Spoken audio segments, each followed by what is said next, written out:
Hey y'all, I'm Darius Rucker and I invite you to join me on a very special project. I'm renovating my historical home in my favorite city in the world, Charleston, South Carolina. I take great pride in being your private guide through this bustling, vibrant city.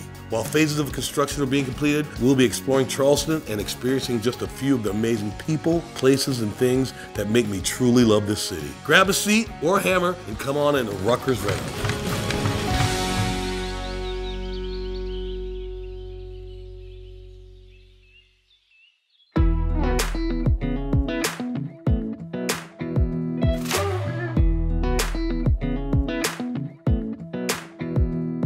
Oh, Charleston feels like home because, I mean, it just is. Every time I get off the plane, you know, I know I'm home. Every time I get out of the bus, I know that I'm home. And the people here are so nice, and it's such a cool little town to live in. And I've been all over the world.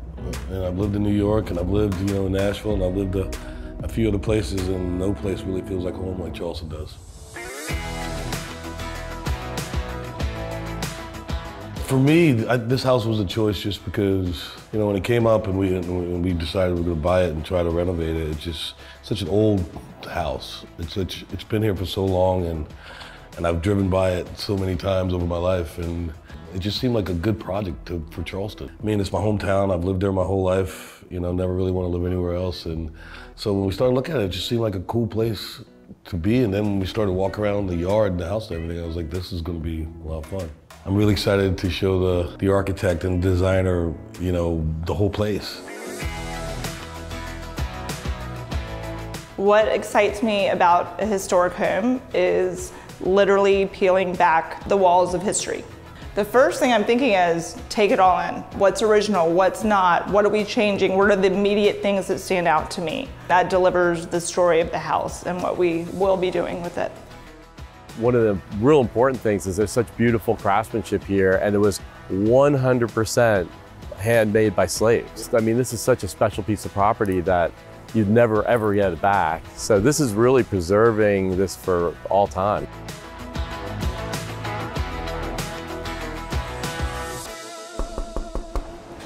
Hey, you guys. What's happening, Neil? Yeah. Hey, Betsy, how are you doing? Good to see you. Good to see you. Yeah. I'm just so ready to get started. I'm so excited about this. This is an awesome house. Love it. We are so excited. Come on, let's do this. Let's see what we go. got. Come on in.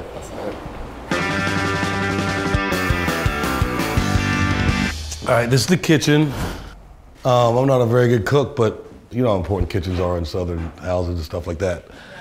When I was growing up, Sunday after church, you know, everybody was in the kitchen cooking, and you know, we were that big family. It wasn't just, you know, my mom and us. It was my mom's sister and her kids, and the other sister and her kids, and you know, 15 of us. We could all sit around, and food was that thing that brought family together. You know, to sit around and eat, and it still is, and that's part of the Charleston lore. Like, first of all, for me, this The mantle, yeah. is priceless. Yeah. That's great detail. Yeah. I didn't think this is the original part of the house. I think it was built in 1802. That means like 100% of that was done by slaves. That was all the craftsmanship. All the mantles, I think, should stay. Look at these big honking floor joists, and they look like they were hand hewn. But then you think about, where do you put the stove in this room? You know? Not a lot of wall space in here. Definitely, I love this molding. I think, like, you can't find this anymore, right? It's so detailed. So if we could take that original and replicate it where it's been taken out, that would be amazing. That would be great. No, absolutely. I love that idea. And then look at this. This is the original plaster. You can see. Oh yeah. I don't know if that's horsehair, but they used to put animal hair. Yeah, that was horsehair. And then this is all like hand cut lath. Yeah. Wow. And then look at this, 119 Broad. You think that's from the 1800s? Yeah. It looks like it's painted. Yeah, I It mean, does. that's got original. Look, it's the original paneling, the backside Oh, of the it's panel. so cool. Yeah. Yeah, the kitchen. You know, the kitchen's so, you know, important in houses and everything, especially with parties. People always congregate in there, and this is room. I just can't wait to see what it looks like. Yeah, this is a challenging layout, so Yeah. It is. it's going to be fun to work on. It's going to make it different, which is a good thing. Right. It'll be unique, and you're right. It's like the heart of the home where everyone's Absolutely. gathering. So. Love it. Can't wait. I'd hang out here. The kitchen has a lot of potential. not a whole lot of room for appliances or cabinetry. What we've got, you walk into the room and this little blank wall here, we're taking advantage of putting really nice range with a hood over it. And then putting this really big cool island in the middle, which gives us an opportunity to put some appliances and some cabinetry that we kind of missed the opportunity with all these windows. I think the kitchen really is going to be the most utilitarian space in the house to make it feel like it has always been there. We will use some neutral colors in here to keep it light and bright. I'd also like to use a more bold marble slab to really bring that modern edge into the room. Like you said, there's not a lot of wall space, so I'd really like to put a piece of millwork here and have that look like a piece of furniture, but still it'll provide a lot of storage for the room. With architectural and design plans in place for the kitchen, the renovation process is set to begin. As we prepare to start, we can't dismiss the home's complicated history.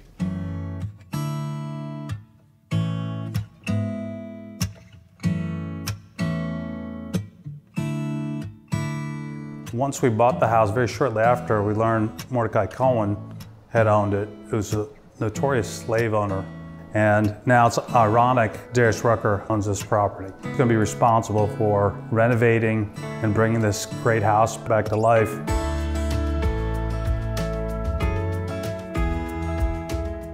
The history of Charleston, you know, it's so full of flaws, full of greatness. Being one of the main posts for, you know, slave trade is one of those things that's just not something to be proud of or anything. It's not something that was good, but it's part of the history. And that's the only way you can make someplace better, is talk about it and try to work on it. Charleston is one of those cities that looks at the history and tries to make the town a better place from the ashes of that history. And I think that stuff is important to remember.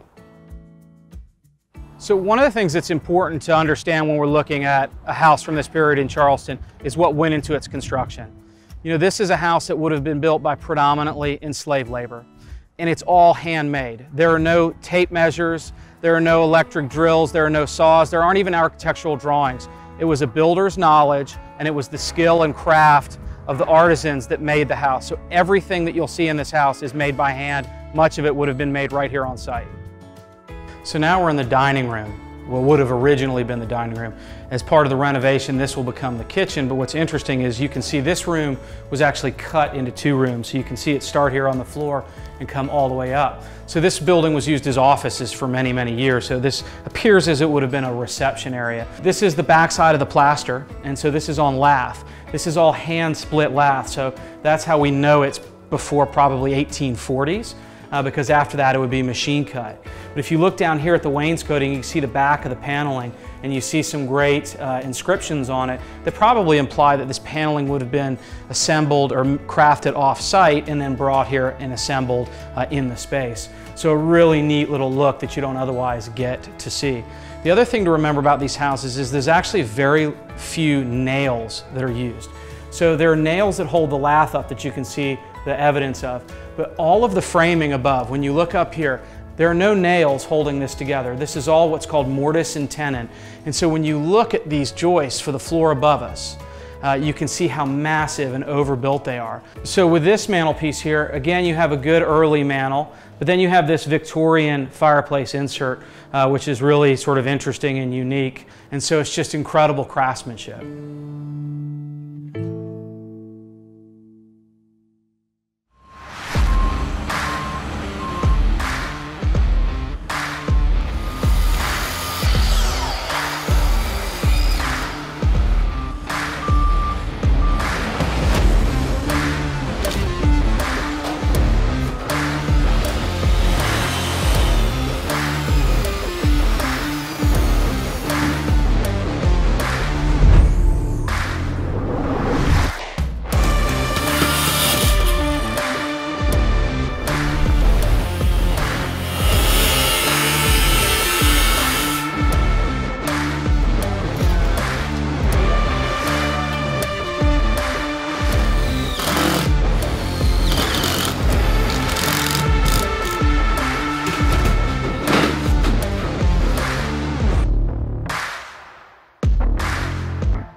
While construction in the kitchen continues, Betsy and John head over to Furnitureland South to select pieces for the kitchen.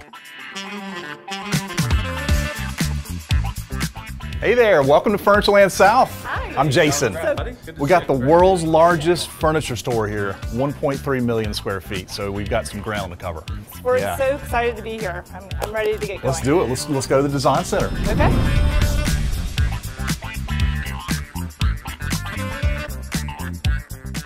I like the sheen. I mean, I really like it, but I think the chrome base is just a little bit too modern for the kitchen. I'm not sure these would work in the kitchen. I mean, they're super interesting.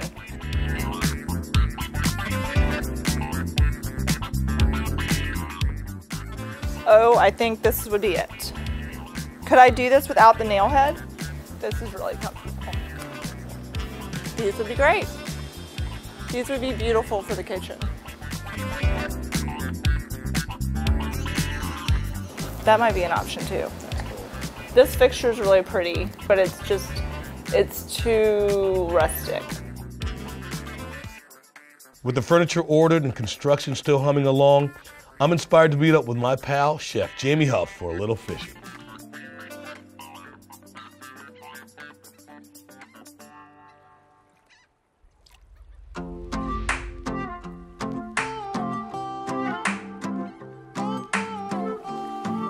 Hey, Jamie.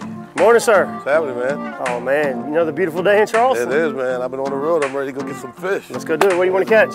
Whatever we can catch. I like that. That's a good answer. Let's go catch some redfish and some trout. Let's do it, man. Man, it's a beautiful morning. You can't ask for prettier weather. It's like somebody ordered it.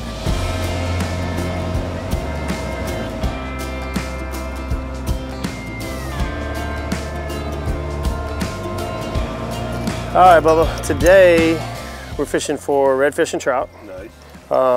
We're gonna use a popping cork with a real light leader, real small hook, and some live shrimp we caught yesterday. The edge of this grass, right now it's a high tide. So if you look over here, you see how it's all thinned out? Yep. And there's some water in that grass? That's typically where the redfish are gonna be on the high tide. And when those fish come out, they're gonna be looking for food right on the edge of this grass, and we're gonna be that food for them. Gonna call my girl and say, let's get our friends and hit the lake. Grab a boat and get to floating. A little buzzed and a little toasted. Yeah, you know, man, you know how it is living around here, growing up around here, this is all you do. That's it. You know, fish, you put some crab pots in the water, go shrimping, man. Living on the water, living in Charleston on the water. And you don't realize you're living off the land when you're young and doing that either. Yeah, you absolutely. You just think you're out with whoever you're out with having a good time. And you think everybody else in the world knows how to do the stuff you know Exactly. how to do.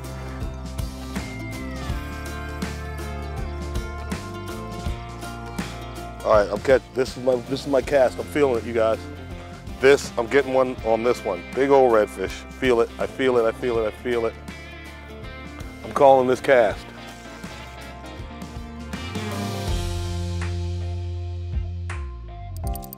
Got one for sure.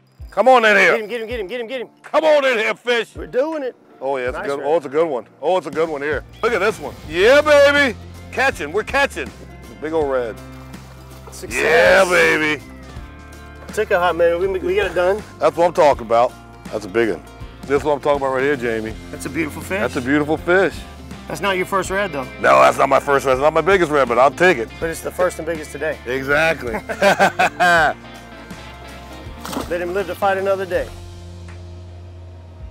Yeah, I mean, I just love fishing in Charleston. Coming home, getting on the water, to go out with Jamie, who's such a, Charleston staple. He's such a fishing icon and chef icon in this town. And, have him cooking up in the kitchen and eating it's gonna be awesome. All right, so the kitchen is coming along surprisingly well. Now we had massive problems trying to get these registers and run everything under the house and get it heated and cooled. Massive problem, it's fixed, and so now we're on time. We've had to run chases and we've got them all hidden. There'll be cabinetry back here. The other issue we were having was how in the world we vent the space, and so we worked that out. We're venting it out that part, cool. that part of the house. Yep. If you remember the plans, your island's right here.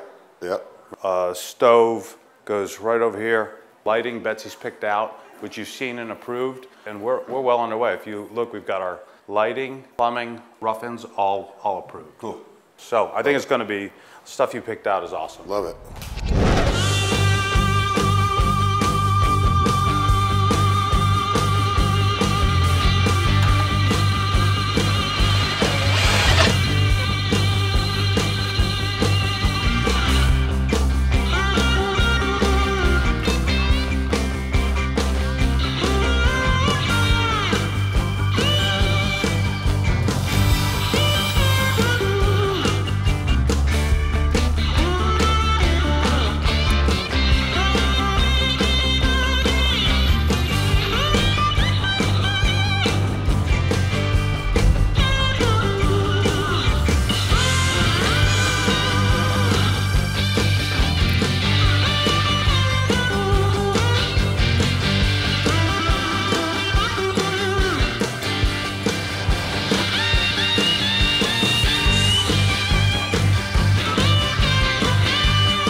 While the kitchen's near completion, I can't help but think about what I'll be cooking in it.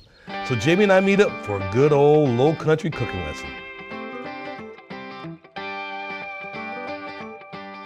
As you know, I'm renovating that house downtown and got a great kitchen and a great dining room going in. And so I figured I'd come by and let you show me something I can make in there. Absolutely. Or something that you can make in there for me. Right. Either way, we'll make it happen. Yeah, absolutely. So today we're actually going to throw together one of your favorite shrimp and grits. Love it. And then we're going to do a crispy chicken thigh confit. Oh, cool. Yeah, man, with some mushroom risotto. And we're going to put that together with some fresh local figs soaked in some balsamic vinaigrette. Awesome. But in the meantime, we're going to check out your knife skills. Knife skills, not very good. Yes, sir. I brought one just for you. Ah, Gamecocks. Black and red. You got it. Absolutely.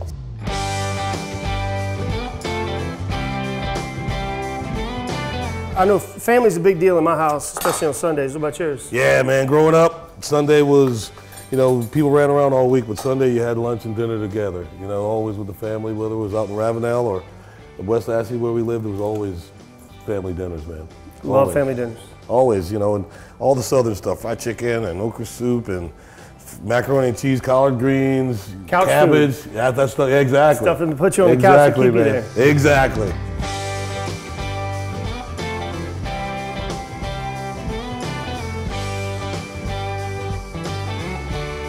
When I was a kid, my grandmothers would always cook, and they used to love to make us come in and help them, especially the young kids, and I was the second to youngest, so I was always in there helping, but you know, the smells are what just brings you back. Absolutely. You know, to being a kid. You know, sitting at the table with my cousins and my sisters and brothers and aunts and uncles and grandmother. It just reminds me of a great time in my life. I love cooking. So I think I know the grits are ready. I think that's ready. Let's Why do not it, let's man. plate it up and have something to eat. I love it. I like to make a big old bed of grits right in the middle. Always. It's so creamy. That's that goat cheese talking to you. It's got the chorizo from Salty Oak Farm, the bacon from Salty Oak Farm. We got Tarvin shrimp in there, local, fresh off the boat today. Yeah. Never been frozen. Cheers. Cheers. Oh, it's steaming hot too. Oh, so good. Oh my goodness. Oh my goodness. Wow. This is so good. It's good. Sometimes I surprise myself. This is so good. I'm glad you like it. I want to make this at the house when I'm done for my family. But I'm not gonna lie, I'm gonna get you to come make it for me. I'm happy to do that. This is so perfect, man. If I told my family that I was gonna be playing guitar and singing tonight, they'd be like, why don't you just come call Darius? Yeah, call Darius and have it. Exactly. I know what you're saying. And there's something about, you know, eating something that's fresh out of the water here. Always. Something that's indigenous to this area, something that's local, something that the people around here, they rely on it for their living. Oh. And that's why I love South Carolina shrimp. And I've been all over the world, and you and I both know that's the best shrimp I've ever eaten. Yeah, man, this has got me so excited. I can't wait to cook something in the house so I can sit down with the family and enjoy it. Because this is, like I said, this reminds me of growing up, man. Sitting around cooking and cooking Southern stuff that we've known growing up, man. Exactly.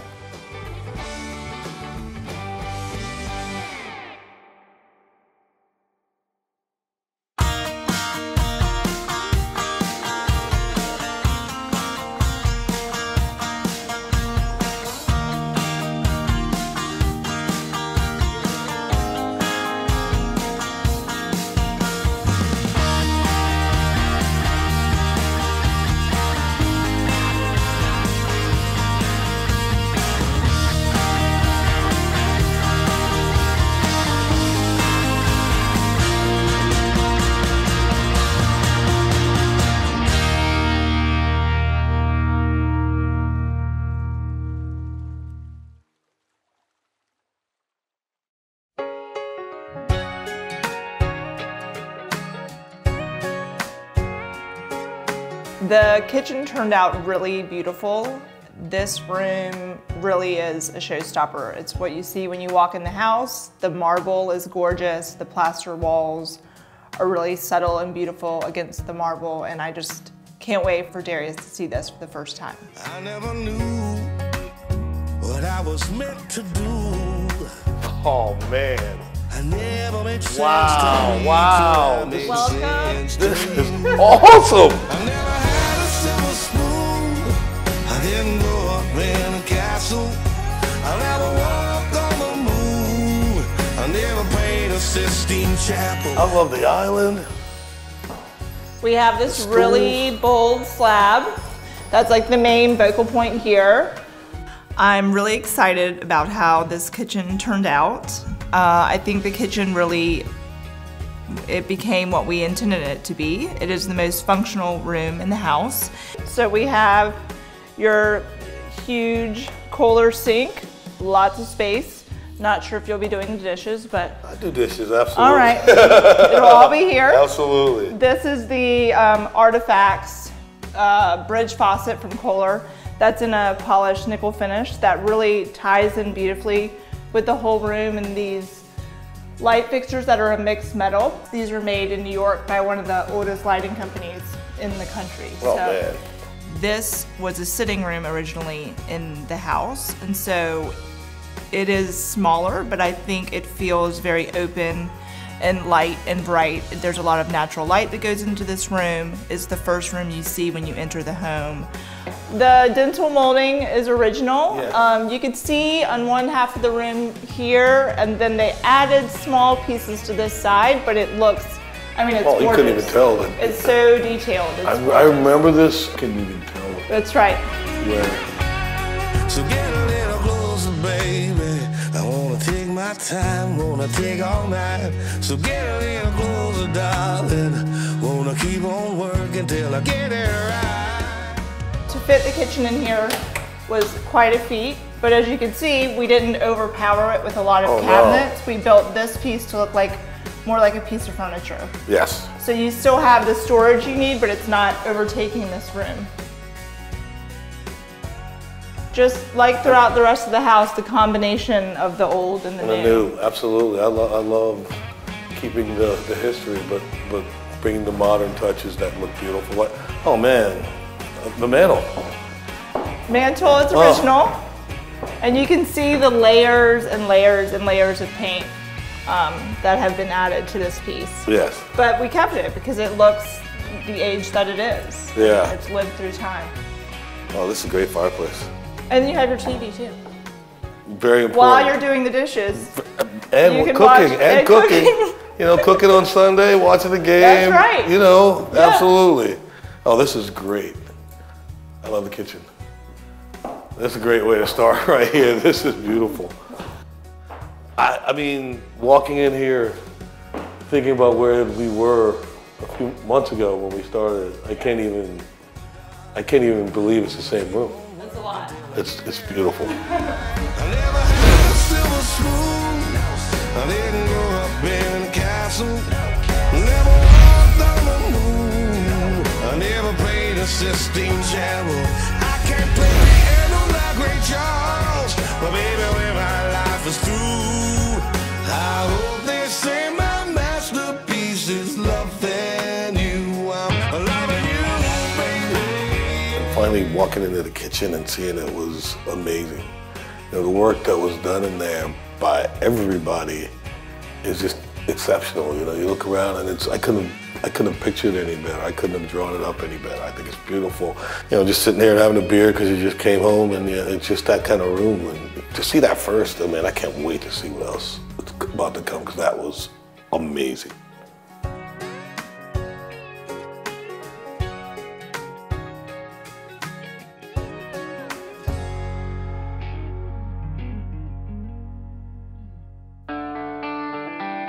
I'm a guy who likes stories, and I can't wait to tell this one. Oh goodness, I don't think anybody loves Charleston more than me. It's my favorite place in the world. It's right where you want to be, downtown Charleston. I think this house is going to be really inspirational because of where it is, because of what it is, knowing who built it. What excites me about a historic home is literally peeling back the walls of history. One of the real important things is there's such beautiful craftsmanship here, and it was 100% handmade by slaves. Yeah. Well, I think this house is ready for a new chapter. It's going to be chaos here. It's going to be chaos here for about 6 months or more. We are going to attack this massive house one room at a time. The history of Charleston is so important, and we're going to make every effort that we can to preserve everything in this house. Welcome to my favorite city in the world. Y'all come on in.